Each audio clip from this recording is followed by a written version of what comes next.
Paggamit ng at, salitang pang-ugnay. Pagsusulit. Ang at ay salitang pang-ugnay ng dalawang ngalan ng tao, bagay, hayop, lugar, at iba pang salita. Halimbawa, ate at kuya, lapis at papel, pagkain at tubig. Pagsusulit. Pag-ugnayin ng at ang dalawang salita. Pag-ugnayin ng at ang dalawang salita. Isa, kutsara, tinidor. Dalawa, sapatos, medyas. Tatlo, manok, itlog. Apat, bulaklak, paru-paro. 5, kabayo, kalesa. Bibigyan kita ng 1 minuto para sumagot.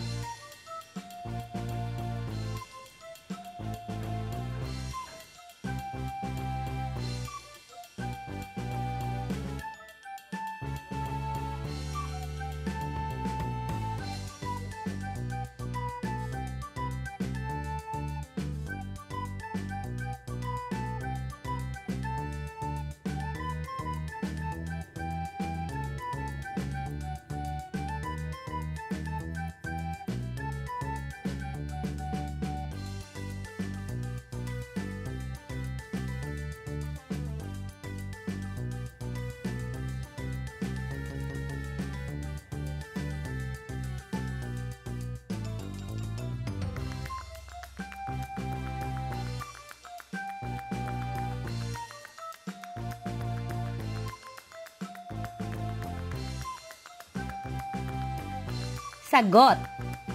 Isa, kutsara at tinidor. Dalawa, sapatos at medyas. Tatlo, manok at itlog. Apat, bulaklak at paru-paro. 5, kabayo at kalesa. Pagsusulit. Hanapin ang salitang pang-ugnay na at sa pangungusap. Sa lungguhitan ang dalawang salitang pinag-uugnay nito. Hanapin ang salitang pang-ugnay na at sa pangungusap. Sa lungguhitan ang dalawang salitang pinag-uugnay nito. Isa, ang bata at matanda ay nakatayo sa gilid ng kalsada. Dalawa, ako ang may-ari ng papel at lapis. Tatlo, sina John at Ken ay naglalaro. Apat, ang buwan at bituin ay nasa ulap. 5, sasayaw at kakanta si Jen mamayang hapon.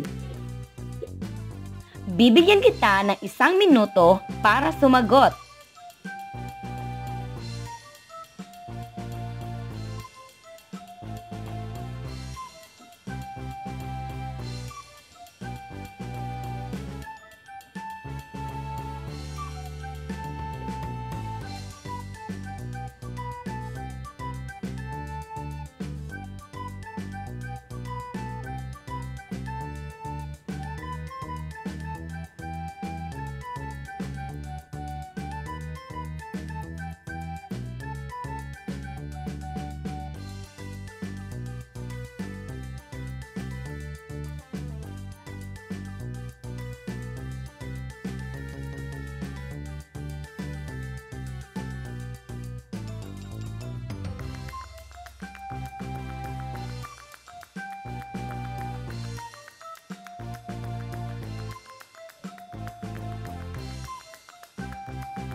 Sagot.